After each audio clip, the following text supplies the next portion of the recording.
So if you are a victim of these scams, what are the first things that people should do to try to address them? First of all, time is not on your side. It is not on your side. So do not be embarrassed by what happened. You're one of millions of people right now who are being scammed.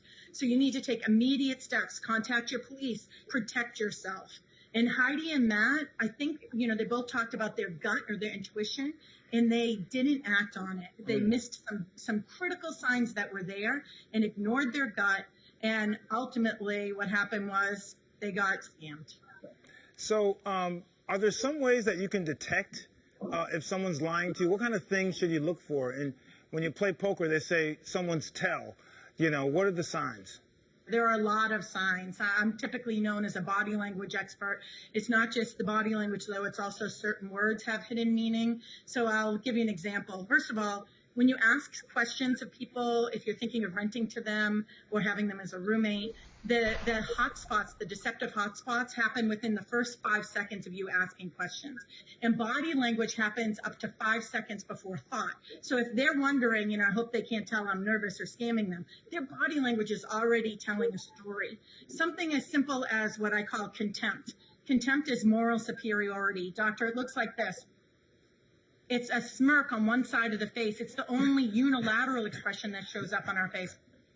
We see this with athletes who cheat in the game. We see this with politicians who are lying to us.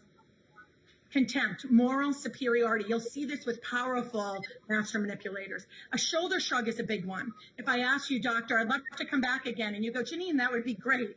A shoulder shrug says you're uncertain about something. It doesn't mean you don't want me back, but it certainly is saying there's something you're uncertain about. And I would want to do due diligence, doctor, and ask a question. Maybe I'm wrong here. However, it seems to me or appears to me or feels to me there's something you're uncertain about. Get yourself in the driver's seat.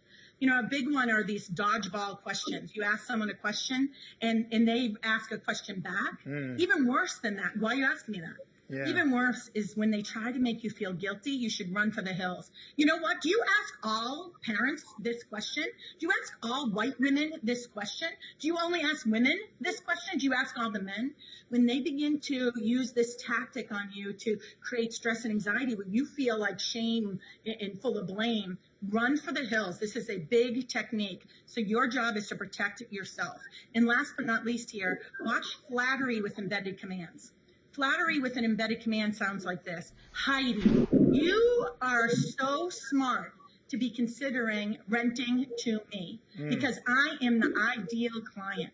The word because is the most influential word in the English language. It opens our part of the brain where decisions are made, that middle stage of decision making, research, reasoning, the result. It opens up your brain for the reason you should rent to them. And they'll throw in a compliment. You're so smart to rent to someone like me. Be very careful. Absolutely. Well, Janine Driver, these are great, great points. And being a body language expert, you are hitting on all points. So thank you so much for joining us, huh? Thank you, Doc. Okay.